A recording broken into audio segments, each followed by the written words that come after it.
नमस्कार दोस्तों, आज हम आपको दशा माता की संपूर्ण कथा सुनाने जा रहे हैं। तो चलिए कथा शुरू करते हैं। तो प्रेम से बोलिए दशा माता की जय। किसी नगर में एक सास बहू रहती थी। बहू का पति कमाने के लिए बाहर गया हुआ था और वो वहीं पर रहता था। सास बहू अकेले ही साथ साथ रहती थी। एक दिन उसकी सास ने घर का चूल्हा जलाने के लिए किसी के घर से आग लाने को कहा। बहू गाँव में गई पर किसी ने उसे आग नहीं दिया और कहा जब तक दशा माता की पूजा न हो जाएगी तब तक आग नहीं मिलेगी। यह सुनकर बहू बेचारी खाली हाथ घर लौट आई। सास के पास आकर बोली कि गांव में दशा माता की पूजा है, किसी ने भी आग देने से मना कर दिया है। इसके बाद शाम को सास आग लेने के लिए गांव में गई। किसी ने उसे आदर पूर्वक घर बैठाया और कहा सुबह बहू आग लेने आई थी पर हमारे यहाँ पूजा नहीं हुई थी, इसी कारण से आग नहीं दिया। इसके बाद सास आग लेकर घर पहुंची ही थी कि एक व्यक्ति बछड़ा लेकर आया हुआ था। आदमी बछड़ा लेकर आया, उसके पीछे गाय भी थी। बुढ़िया माई ने पूछा कि क्या गाय पहलौठी ब्याई है? तो उस आदमी ने कहा हाँ। बुढ़िया माई ने पूछा बछवा है कि बछिया?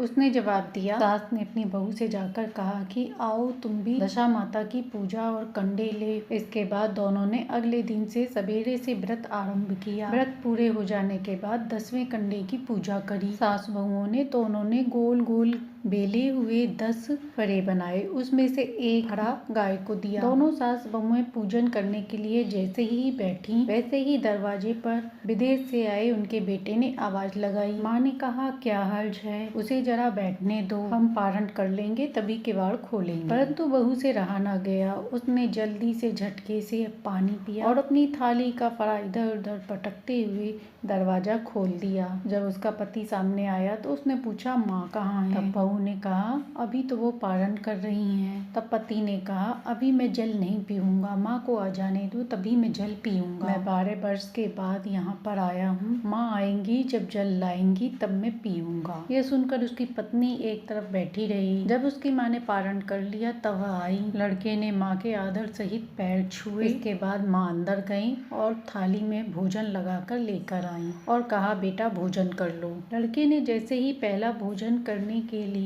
हाथ बढ़ाया वैसे ही फरा के टुकड़े हाथ में जो बहू ने फेंक दिए थे वह उछल उछल कर उसके सामने आने लगे। तब लड़के ने माँ से कहा यह सब क्या तमाशा है? माँ ने कहा मैं क्या जानूं, बहू ही जाने। लड़का यह सुनकर गुस्सा हो गया। उसने कहा लड़के ने कहा इसे अभी घर से बाहर निकालो, अगर ये यहाँ रहेगी तो मैं यहाँ नहीं रहूंगा। उसकी माँ ने उसके व्रत का पारण का सारा हाल बताया पर उसने एक न मानी। वह यही कहता रहा उसे बाहर निकाल कर बाहर करो। माँ ने सोचा बहू को थोड़ी देर के लिए बाहर कर देते हैं और जब लड़के का गुस्सा शांत हो जाएगा तब बहू को अंदर बुला लेंगे। उसने बहू से कहा डेहरी के बाहर जाकर उसारे में खड़ी रहो। जब बहू उसारे के नीचे खड़ी हुई तब उसारी ने कहा मुझे इतना भार उठाने की आदत नहीं, इतना भार छप्पर का नहीं है जितना तुम्हारा। मैं दशा माता के विरोधी को छाया नहीं दे सकती। इसके बाद वह जिरोटी के पास खड़ी हो गई। जिरोटी बोली मुझसे हटकर खड़ी हो, इतना भार घरों का नहीं है जितना कि तेरा है। इसके बाद वह वहां से हटकर घूरे पर जाकर खड़ी हुई। घूरे ने कहा इतना भार घूरे का नहीं है जितना कि तेरा है, चल हट यहाँ से। इसी तरह वह जहाँ भी जाई जाती वहाँ से हटाई जाती थी। इसके बाद वह अत्यंत दुखी होकर जंगल में भाग गई। जंगल में चलते चलते भूखी प्यासी वह एक कुएं में गिर गई, परंतु उसे कोई चोट नहीं आई। वह वहीं पर जाकर बैठ गई। तभी राजा नल वहां शिकार खेलते खेलते वहां आ पहुंचे। राजा के साथ के अन्य लोग बिछड़ गए थे। राजा को प्यास लगी थी और प्यास के कारण वह कुएं के पास आ पहुंचे। राजा ने एक रस्सी देखी और उसमें लोटा फंसाकर डाल दिया। जब उस औरत ने वह रस्सी देखी और लोटा देखा तो उसे पकड़ लिया। तब राजा ने कहा तुम स्त्री हो तो धर्म की बहन हो और कोई पुरुष है तो धर्म का भाई है, कौन हो तुम बताओ तो हम तुम्हें बाहर निकाल लें। स्त्री ने आवाज दी तो राजा ने उसे कुएं से बाहर निकलवाया। इसके बाद राजा उसे अपने घोड़े पर बैठाकर राजधानी में ले आए। सिपाहियों ने महल में जाकर खबर दी कि महाराज आ रहे हैं, परंतु वह अपने साथ किसी रानी को ला रहे हैं। रानी ने सुना तो वह बहुत दुखी हुई। इसी बीच महाराज वहां आ पहुंचे। रानी ने कहा महाराज मुझसे ऐसा क्या अपराध हो गया जो आप मेरे होते हुए दूसरी रानी लिवा लाए हैं? राजा ने कहा कहा, वह कोई तुम्हारी सौत नहीं है बल्कि तुम्हारी ननद है। तुम्हें उसके साथ मेरी सगी बहन जैसा व्यवहार करना चाहिए। रानी ने कहा, अब तक मैं ननद का सुख नहीं जानती थी। बहुत अच्छा हुआ जो आप ननद को ले आए। राजा ने उसके लिए एक अलग से महल बनवा लिया और वह उसी में आनंद पूर्वक अपना जीवन यापन करने लगी। इसी प्रकार बहुत समय व्यतीत होने के बाद एक दिन राजा की घोड़ी ब्याई। तब राजमहल की स्त्रियां बधाई गाने लगी। राजा की बहन ने कहा कि बाहर जाकर देखो कि किस बात की बधाई बज रही है। दासियों ने आकर बताया कि महाराज की एक घोड़ी ने बच्चा ब्याया है, उसी की बधाई गाई जा रही है। बहन ने पूछा, पहलौटी ब्याई है या दूसरी तीसरी बार? उन्होंने कहा, पहलौटी ही है। इसके बाद ननद अपनी भाभी के पास गई और कहा कि आओ भाभी, हम दोनों दशा माता के गंडे लेते हैं। रानी ने कहा कि ये कैसे गंडे होते हैं, मुझे नहीं पता, तुम मुझे समझाओ। तब ननद ने कहा, भाई की घोड़ी पहली बार बच्चा ब्याई है। दशा माता के व्रत का नियम है कि जब पहली बार घोड़ी, गाय व स्त्री का पहली बार प्रसव होए तो दशा माता का व्रत आरंभ करें। 9 दिन तक व्रत पूजन करने के बाद 10वें दिन गंडे का विसर्जन करें। इसके बाद उसने सारे नियम बतलाए। तब रानी बोली, रानी ने कहा, तुम्हारा व्रत तुम्हें फले। मैं भला बढ़िया बढ़िया खाने वाली इन्हें खाकर व्रत कैसे रह सकती हूँ? ऐसा खाना खाए मेरी बला। ननद ने कहा, भाभी मुझे जो चाहे कह लो, पर व्रत के लिए ऐसे मत कहो। मैं इसी व्रत के कारण मारी मारी फिरी और आपके देश में आई हूँ। रानी ने कहा, मुझे क्या पड़ी है, तुम्हारी रुचि है, तुम ही व्रत करो। इसके बाद ननद ने 9 दिन तक गंडा लिया और व्रत पूजन किया। हर दिन कथा पूजन किया, कथाएं सुनी। 10वें दिन उद्यापन किया। 10वें दिन फरा बनाए और पारण करने बैठी। उसी दिन उसके पति को कुछ अलग सा महसूस हुआ और वह अपनी माता से आज्ञा लेकर घर से बाहर चल दिया। घूमता फिरता वह राजा नल की राजधानी में जा पहुंचा और वहां उसे अपनी स्त्री का पता लगाने लगा। कुएं के पास उसने लोगों को बातें करते हुए सुना कि राजा कोई मुंह भोली बहन लाया है, बड़ी सुंदर स्त्री है, आजकल उसी का किया हुआ सब कुछ होता है। दूसरी स्त्री ने कहा, वह जब से आई है तभी से व्रत पूजन करती रहती है, जो कोई भी उसके दरवाजे पर जाता है सभी को वह भिक्षा देती है। तीसरी बोली, वह बड़ी धर्मात्मा है। चौथी बोली, वह सदाचारी है। 5वीं बोली, उससे सभी लोग खुश हैं। परंतु अब तक यह पता नहीं चला कि वह कौन है और कहां से आई है। राजा के महल पर जा पहुंचा। जब रानी ने यह देखा तो कहा कि जिस दिन से तुम आई हो मैंने तुम्हें कभी हंसते हुए नहीं देखा, पर आज उस व्यक्ति को देखकर तुम हंस रही थी, इसका क्या कारण है? तब उसने कहा कि वह परदेसी हमारे घर का ही। तब ननद ने कहा, अभी वह मेरा पता लगाने आए। अपने सामने अपने पति को पल्ला फैलाए देखकर वह मुस्कुरा कर चली गई। स्त्रियों की बात सुनकर वह लड़का वहाँ उसने आवाज लगाई तो वहाँ के प्रबंधक लोग उसे भिक्षा देने लगे। तब लोगों ने उससे कहा कि वह लड़के ने भिक्षा लेने से इनकार कर दिया और कहा, जब तक इस क्षेत्र में भिक्षा देने वाली स्वयं आकर भिक्षा नहीं देगी तब तक मैं भिक्षा नहीं लूंगा। दशा माता की पूजा करके पारण कर रही है। तब रानी ने राजा से कहा कि आपकी बहन के घर से कोई आया है। तब राजा ने कहा कि उनसे कहो कि वह अपने घर वापस जाकर अच्छे से होकर आए, तब मैं अपनी बहन की विदाई करूंगा। वह स्त्री मुट्ठी भर मोती लेकर आई। लड़का घर आया और अपनी माँ को सारी बात बताई और कहा कि तुम्हारी बहू राजा नल के यहाँ उसकी बहन बनकर रह रही है। तब उसकी माँ ने कहा, तुम जाओ और मेरी बहू को लिवा लाओ। इसके बाद लड़का सज धज कर सामान लेकर राजा नल के नगर में पहुंचा। राजा ने उसका स्वागत किया और कुछ देर मेहमान नवाजी करने के बाद अपनी बहन के साथ उसकी विदाई करी। जब ननद चलने लगी तो उसका महल भी उसके पीछे पीछे चलने लगा। तो रानी ने कहा, ननद जी तुम तो जा रही हो और मेरा महल भी साथ में लेकर जा रही हो, जरा पीछे मुड़कर देख जाओ। उसने पीछे मुड़कर देखा तो राजा का सासी महल और सब कुछ लुप्त हो गया। अब वह अपने पति के साथ आराम पूर्वक रहने लगी, परंतु राजा नल का ये हाल हो गया कि उनका महल खंडर में बदल गया और उनके पास कुछ भी न बचा। तब राजा ने रानी से कहा, रानी जहाँ राज्य किया वहाँ इस दशा में रहा नहीं जाता, हमारा यहाँ से हट जाना ही उचित है। इसके बाद दोनों खंडहर से महल से निकलकर चलते चलते एक गांव में पहुँचे। वहाँ बेर के वृक्षों में अच्छे अच्छे बेर लगे थे। राजा रानी भूखे थे, वह वहाँ जाकर बेर बीनने लगे, परंतु वह बेर लोहे के होते जाते थे। इस तरह राजा रानी जो भी वस्तु छूते थे वह कंकड़ पत्थर में बदल जाते थे। फिर दोनों रास्ते में आगे बढ़ गए। जब वह आगे बढ़े तो उन्हें एक बनिया मिला। उसने राजा रानी को पहचान लिया और सेर भर आटा दिया। आटा लेकर राजा रानी एक नदी के किनारे जाकर भोजन बनाने लगे। इसके बाद राजा नदी में स्नान करने चले गए। वहीं पर मछुआरे मछलियां पकड़ रहे थे। मछुआरों ने राजा को देखा तो उन्हें 4 मछलियां भेंट कर दी। राजा ने उन 4 मछलियों को ले जाकर रानी को दिया। रानी ने उन्हें पकाया। जब राजा स्नान करके आए और भोजन करने बैठे तो रोटियां ईंट की हो गईं और मछलियां उछलकर पानी में चली गईं। वहां से चलने के बाद वह अपनी मुंह बोली बहन के यहाँ पहुंचे। थोड़ी देर में मुंह बोली बहन की दासी ने बताया कि राजा रानी आए हैं। उसने दासी से पूछा कैसे आए हैं, तो दासी ने बताया चिथड़े फटे पुराने कपड़े पहनकर आए हैं। अब बहन को यह सुनकर बड़ी लज्जा आई। उसने उसे कुम्हार के यहाँ ठहरा दिया। शाम को थाल सजाकर बहन कुम्हार के घर गई भाभी से मिलने। भाभी ने नंद से कहा कि इस थाल में जो कुछ भी है कुम्हार के चक्के के नीचे रख के चली जाओ। ननद थाल का सामान चक्के के नीचे रखकर चली गई। थोड़ी देर में राजा ने पूछा बहन क्या लाई थी। रानी ने कहा आई तो थी पर कुछ लाई थी मैंने देखा नहीं और चक्के के नीचे रखवा दिया है। राजा ने चक्के के नीचे थाल उठाकर देखा तो उसमें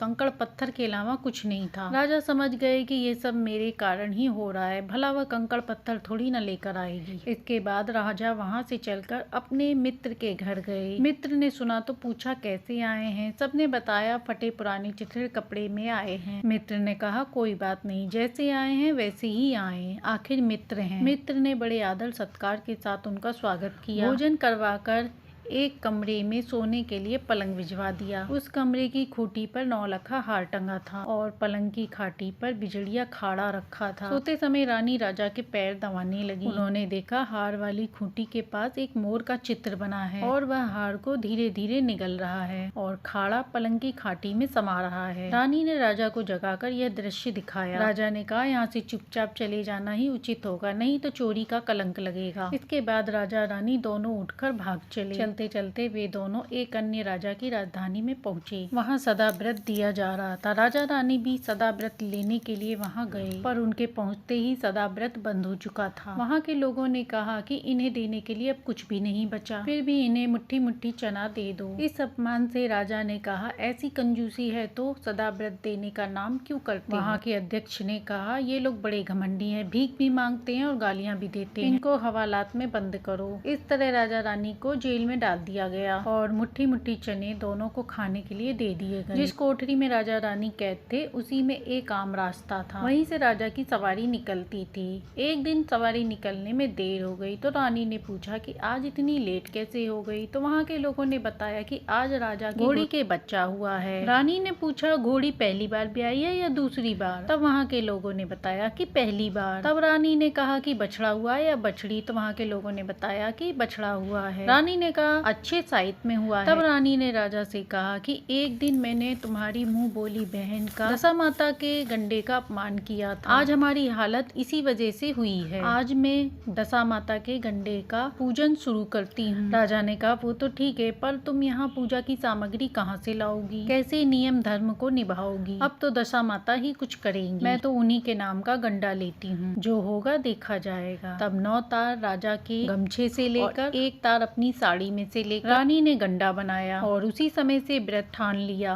थोड़ी देर में राजा घोड़ी का बछड़ा देखने के लिए उसी रास्ते से निकला। राजा ने नवदंपति को कोठरी में बंद देखकर पूछा ये लोग कौन हैं और किस अपराध के कारण यहाँ बंद हैं। तब वहाँ के लोगों ने बताया कि ये लोग भिक्षा लेने आए थे और आपको आशीर्वाद देने के बदले गाली दे रहे थे। इसी कारण अध्यक्ष ने इन लोगों को कैद कर लिया है। राजा ने कहा इन्हें मनवांछित दान नहीं मिला होगा, इसी से गालियाँ दे रहे होंगे, इसमें इनका कोई कसूर नहीं है, इनको अभी कैद से बाहर निकालो। राजा की आज्ञा के अनुसार दोनों को बाहर निकाला गया। राजा ने उनके हाथों और पैरों में पद्म का चिन्ह देखकर उन्हें पहचान लिया कि ये राजा नल हैं। तब राजा ने उनसे क्षमा मांगी और हाथी पर बैठाकर अपने महल ले आया। कुछ दिन रहने के बाद राजा नल अपनी राजधानी को वापस चलने लगे। सबसे पहले वह अपने दोस्त के यहाँ गए, जहाँ पर उन्होंने राजा के आने की खबर सुनी। तब दोस्त ने लोगों से पूछा कैसे आए हैं। लोगों ने बताया अब की बार तो बड़े ठाट बाट से आए हैं। मित्र ने कहा अच्छी बात है, आने दो, मेरे लिए तो जैसे तब थे वैसे ही अब भी हैं। मित्र ने राजा का स्वागत किया और खान पान कराने के बाद उसी जगह पर उनका डेरा लगाया जहाँ वह पहले रुके थे। आधी रात के समय राजा सो रहे थे, रानी पैर दबा रही थी तो रानी ने देखा जो हार मोर का चित्र ने निगल लिया था उसे उगल रहा है और खाड़ा खाट की पार्टी से बाहर निकल रहा है। रानी ने राजा को जगाकर वह सब दिखाया। तब राजा ने अपने दोस्त को बुलाकर दिखाया तो दोस्त ने कहा, मेरे मन में कोई मैल नहीं है, मैंने न तब तुम्हें चोरी लगाई थी न अब मैं कुछ कह रहा हूँ। कुछ दिन मित्र के यहाँ रहने के बाद राजा मुँह बोली बहन के यहाँ। बहन ने सुना कि भाई आए हैं तो उसने पूछा कैसे आए हैं तो लोगों ने बताया कि सज धज के गाजे बाजे के साथ सभी लोगों के साथ आए हैं। तब मुँह बोली बहन ने कहा, उनको मेरे महल में आने दो। राजा बहन के घर जाने लगा तो रानी ने कहा, आप बहन के घर जाइए, मैं तो उसी कुम्हार के घर जाऊंगी। राजा ने कहा, जिसके कारण इतने दुख उठाए उसी के लिए झगड़ा मोल लेती हो, ये तो अच्छी बात नहीं। परंतु रानी ना मानी। रानी कुम्हार के घर चली गई और राजा अपनी बहन के घर चले गए। जब नंद को पता चला तो भाभी के लिए वह थाल सजाकर कुम्हार के घर पहुंच गई।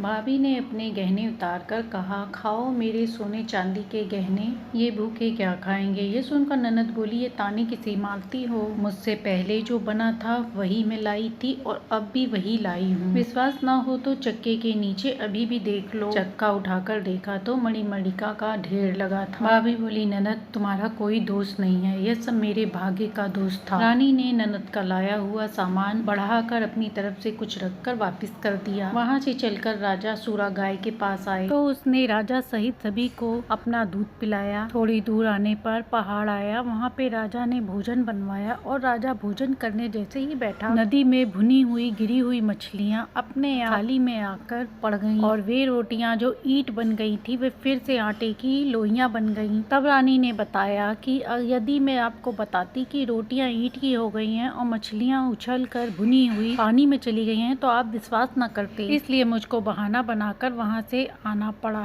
जब राजा अपनी राजधानी के पास पहुंचे तो लोगों को पता चला कि राजा अपनी विपत्ति में पड़े हैं, यह तो कोई शत्रु आया है। इसके बाद सभी लोग थाली में हीरे मोती सजाकर राजा से मिलने आए। अपने राजा को देख उन्हें बड़ा आनंद हुआ। सभी लोग महाराज को आदर पूर्वक उनके महल में लिवा लाए। राजा रानी ने महल में प्रवेश करते ही तुरंत दशा माता की पूजा का प्रबंध किया और उस नगर की सौभाग्यवती स्त्रियों को निमंत्रित किया। भोग के लिए वहाँ सब तरह के पकवान बनाए गए। आटे की 10 बतिया, शक्कर के, गुड़ के, शक्कर की गुड़िया और 10-10 अट्ठाईसियाँ सुहागिनों के आंचल में डाले गए। सुहागिनों का पूजन करने के बाद श्रृंगार की सामग्री अर्पित करने के बाद पूजा आरंभ हुई। कलश स्थापित कर दिया जलाया गया, तब बत्ती ही न जली। तब किसी ने बताया कि बीच में यदि कोई न्योता देने से रह गया हो तो उसे आमंत्रित किया जाए, उसके आने के बाद ही दीपक जलेगा। रानी को याद आया कि उन्होंने मुँह बोली बहन को न्योता नहीं दिया है।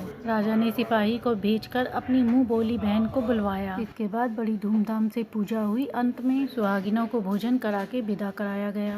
राजा ने पूरे नगर में घोषणा करा दी कि अब से मेरे राज्य में सभी लोग दशा माता की पूजा आराधना किया करेंगे। हे भगवती दशा माता, जैसे आपने राजा के दिन फेरे ऐसे ही अपने व्रत पूजा करने वाले सभी के दिन बनाए रखना, सबके व्रत को पूर्ण करना। प्रेम से बोलिए दशा माता की जय। दूसरी कथा के अनुसार एक राजा था और एक रानी थी। की रानी बड़ी सुकुमार थी, वह फूलों की सेज पर सोया करती थी। एक दिन फूलों की सेज में कच्ची कली बिछ गई। उस दिन रानी को नींद नहीं आई। राजा ने पूछा, प्रिय आज तुमको नींद क्यों नहीं आई, क्या कोई पीड़ा है। रानी ने कहा, आज सेज पर एक कच्ची कली बिछ गई है जो मेरे शरीर में गड़ती है, इसलिए नींद नहीं आई। उसी समय ज्योति समेत दीपक हंसने लगा। राजा ने हाथ जोड़कर दीपक से कहा, स्वामी आप क्यों हंस रहे हैं, इसका कारण कृपा करके बताएं। दीपक ने पुनः हंसकर उत्तर दिया कि अभी तो रानी कच्ची कली के कारण इधर उधर उसकती पुसकती है, कल सवेरा होते ही सिर पर बोझ ढोएगी तब क्या होगा। तब राजा ने कहा, क्या मेरे जीते जी ऐसा संभव है। तब दीपक ने हंसते हुए कहा, हाँ ऐसा संभव है। राजा ने अपने मन में सोचा, देववाणी असत्य नहीं हो सकती और यदि मैं इन्हें जीते जी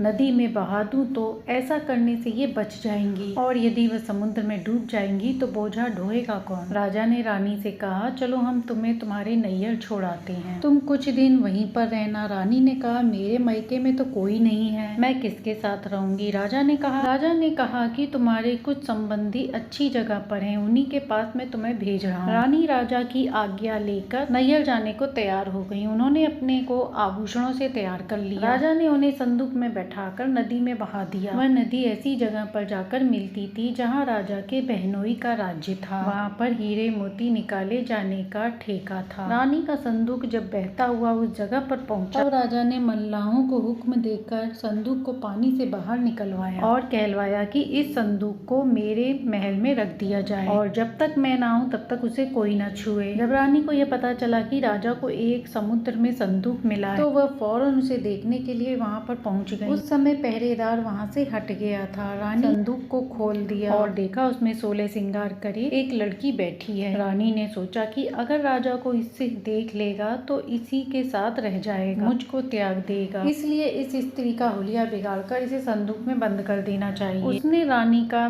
जेवर वेवर उतार कर उसे मैले कुचैले कपड़े पहना दिए और संदूक में बंद करवा दिया। राजा जब महल में आया तो उसने रानी से पूछा, क्या रानी तुमने देखा संदूक में क्या है? रानी ने जवाब दिया, मैंने कुछ नहीं देखा। राजा ने रानी के सामने संदूक खुलवाया। उसमें फटे पुराने कपड़े पहने एक भिखारन दिख पड़ी। रानी ने कहा, यह तो कोई नीच जात की भिखारन दिखाई दे रही है, इसको कारखाने में भिजवा दिया जाए, वहाँ लकड़ियाँ ढोया करेगी। राजा ने रानी के कहे अनुसार उसे कारखाने भिजवा दिया। एक दिन रानी की सहेलियाँ दशा माता की पूजा कर गंडे ले रही थी। तभी वहाँ लकड़ी वाली रानी वहाँ पहुँच गई। उन लोगों ने कहा, बहन यदि तुम नीच वर्ग की ना हो तो हमारा गंडा ले लो। रानी ने कहा, मुझे गंडा लेने से इनकार नहीं है, परंतु मुझे तो खाने भर को भी नहीं मिलता, मैं इनकी पूजा कैसे करूँगी? उन लोगों ने कहा, तुम इस बात की चिंता मत करो, हम इसी जगह पर रोज स्नान करने आया करेंगे और यहीं पर कथा कहानी करेंगे और तुम यहाँ आकर कथा कहानी सुन लिया करना। 10वें दिन पूजा होगी, दशा माता चाहेंगी तो तुम्हारी दशा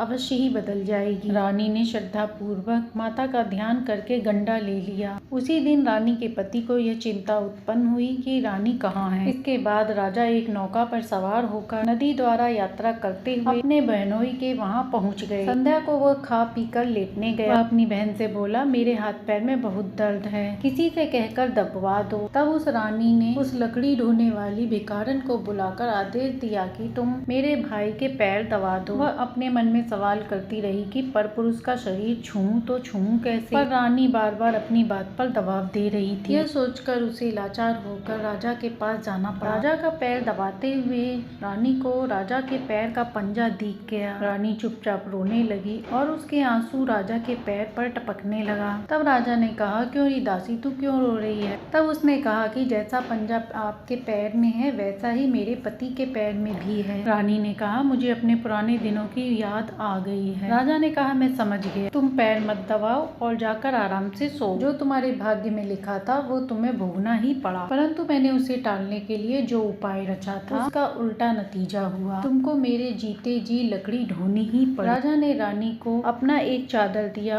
और रानी एक कोने में जाकर सो गई। सवेरा हो चुका था, बहुत देर हो चुकी थी, परंतु अतिथि बने राजा अभी तक नहीं उठे थे। जब सुबह दासी बाहर निकली तो राजा की बहन को चिंता हुई। रानी ने अपने भाई के पास जाकर उसे जगाया और राजा ने कहा, मेरे माथे में अधिक पीड़ा हो रही है, अभी मैं नहीं उठूंगा। बहन ने पूछा, आखिर बात क्या है, कुछ तो कहो। राजा ने कहा, बड़ी लज्जा की बात है, मैंने तुम्हारी भावश को संदूक में रखकर तुम्हारे पास इसलिए भेजा था यहाँ इसे आराम से रखा जाए, परंतु तुम उसे मजदूरों के साथ लकड़ियाँ डुबाती हो। क्या मैंने इसे इसलिए तुम्हारे पास भेजा था? बहन ने कहा, नदी में बहती हुई पता नहीं कौन कहाँ से आई, अब मुझे पता चला। बहन ने अपनी दासियों को भेजा और कहा, उस लकड़ी वाली को मेरे पास बुला लाओ। जब दासी उसे लेकर आई तो उसकी भावज ने उसके पैर पकड़े और उससे माफी मांगी। कुछ दिनों बहन के पास रहने के बाद राजा अपनी रानी के साथ वापस अपने राज्य आ गया। रानी ने अपने महल में पहुंचकर सुहागने नौती और धूमधाम से दशा माता के गंडे की पूजा करी और गाँव भर में ढिंढोरा पिटवाया कि आज से हर कोई दशा माता की पूजा व्रत किया करे। सभी लोग भक्ति भाव से दशा माता के गंडे लेकर भक्ति भाव से पूजा किया करें। जिसके पास पूजन सामग्री ना हो वो राजा की कोठरी से ले जाया करे।